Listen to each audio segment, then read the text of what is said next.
भारतीय संविधान में ना एक ऐसा वाक्य है जिसे उसकी आत्मा कहते हैं। और आज हम उसी एक वाक्य के पीछे जो गहरा मतलब छिपा है उसे समझने की कोशिश करेंगे।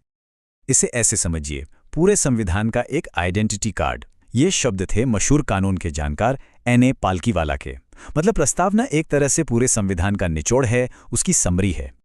तो सवाल यह है कि क्या सच में एक वाक्य हमारे देश की पूरी पहचान, उसके आदर्श और सपनों को अपने अंदर समेट सकता है? चलिए इसी की पड़ताल करते हैं। आज के इस विश्लेषण में हम क्या-क्या देखने वाले हैं? पहले तो हम प्रस्तावना के 4 पिलर्स को समझेंगे, फिर उन शब्दों को जानेंगे जो भारत की पहचान बताते हैं, और उन वादों को भी जो हर नागरिक से किए गए हैं। और हाँ, आखिर में उस सबसे बड़े सवाल का जवाब भी ढूंढेंगे कि क्या संविधान की इस आत्मा को कभी बदला भी जा सकता है। तो चलिए शुरू करते हैं। देखिए, प्रस्तावना सिर्फ एक इंट्रोडक्शन या भूमिका नहीं है। इसे तो संविधान की फिलोसॉफिकल आत्मा, उसकी रूह माना जाता है। और इसकी प्रेरणा मिली थी जवाहरलाल नेहरू के ऑब्जेक्टिव रेजोल्यूशन से। पूरी प्रस्तावना को समझने के लिए ना हमें बस इसके 4 मेन कॉम्पोनेंट्स को देखना है। ये 4 बातें ही पूरे संविधान का एक फ्रेमवर्क तैयार कर देती हैं। तो ये 4 पिलर्स हैं क्या?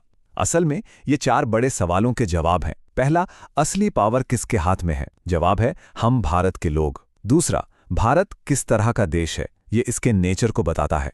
तीसरा, हमारे देश के लक्ष्य क्या हैं? ये हमारे ऑब्जेक्टिव्स को क्लियर करता है। और चौथा, ये सब लागू कब हुआ? तारीख थी 26 नवंबर 1949। अब आते हैं भारत की प्रकृति पर।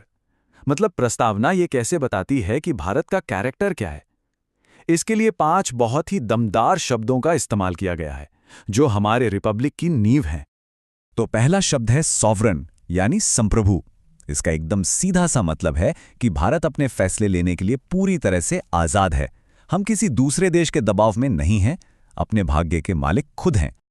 अगला शब्द है सोशलिस्ट, यानी समाजवादी। ये शब्द 1976 में जोड़ा गया था। पर यहाँ एक बहुत इंटरेस्टिंग बात है।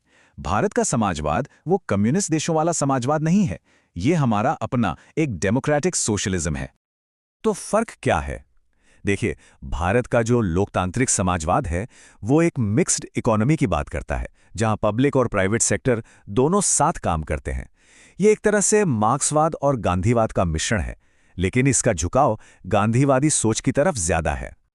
तीसरा कीवर्ड है सेक्युलर, यानी धर्मनिरपेक्ष। ये भी 1976 में ही जोड़ा गया था।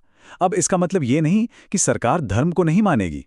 इसका मतलब है कि सरकार का अपना कोई ऑफिशियल धर्म नहीं होगा।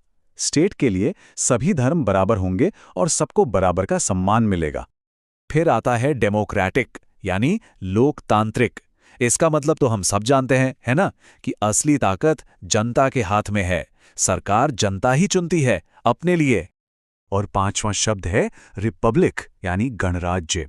इसका मतलब यह है कि हमारे देश का जो हेड है, यानी प्रेसिडेंट, वो कोई राजा महाराजा नहीं होगा जिसकी गद्दी विरासत में मिले।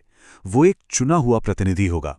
और सबसे बड़ी बात, देश का कोई भी नागरिक उस सबसे ऊंचे पद तक पहुंच सकता है। तो ये तो हो गई भारत की प्रकृति की बात। लेकिन प्रस्तावना सिर्फ यही नहीं बताती, वो देश के हर नागरिक से कुछ बड़े वादे भी करती है। ये वादे 4 मेन ऑब्जेक्टिव्स पर टिके हैं। और ये वादे हैं क्या? प्रस्तावना हमें 5 तरह की लिबर्टी, यानी स्वतंत्रता देती है। 3 तरह का जस्टिस, यानी न्याय, सोशल, इकोनॉमिक और पॉलिटिकल। और 2 तरह की इक्वालिटी, यानी समानता की गारंटी देती है। और एक और दिलचस्प बात, ये जो बड़े बड़े आइडियल्स हैं ना, ये कहीं से अचानक नहीं आ गए। इनके पीछे ग्लोबल इंस्पिरेशन है। न्याय का आइडिया रशियन क्रांति से लिया गया, तो वहीं लिबर्टी, इक्वालिटी और फ्रेटर्निटी के विचार फ्रेंच क्रांति से प्रेरित हैं। अब हम पहुंचते हैं सबसे बड़े और सबसे मुश्किल सवाल पर। क्या प्रस्तावना, यानी संविधान की आत्मा को बदला जा सकता है? इसका जवाब हमें सीधे सीधे नहीं मिलता, बल्कि कोर्ट के कुछ ऐतिहासिक फैसलों से धीरे धीरे सामने आया है। देखिए, कई सालों तक तो इसी बात पर बहस चलती रही कि क्या प्रस्तावना संविधान का हिस्सा है भी या नहीं। और शायद ये जानकर हैरानी हो कि शुरू में सुप्रीम कोर्ट का मानना था कि नहीं, ये संविधान का हिस्सा नहीं है। ये टाइमलाइन इस पूरी कानूनी यात्रा को बहुत अच्छे से दिखाती है। देखिए, 1960 के बेरुबारी यूनियन केस में सुप्रीम कोर्ट ने कहा कि प्रस्तावना संविधान का हिस्सा नहीं है। लेकिन फिर 1973 में एक लैंडमार्क केस आया, केशवानंद भारती केस, जिसमें कोर्ट ने अपना पुराना फैसला पलट दिया और कहा कि प्रस्तावना संविधान का एक बहुत जरूरी हिस्सा है।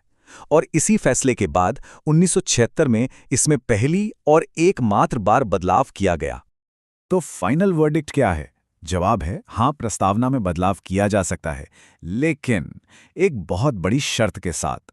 संसद आर्टिकल 368 के तहत इसमें बदलाव तो कर सकती है, पर इसके बेसिक स्ट्रक्चर यानी इसकी मूल भावना को नहीं बदल सकती, उस नींव को नहीं हिला सकती जिस पर पूरा संविधान टिका है।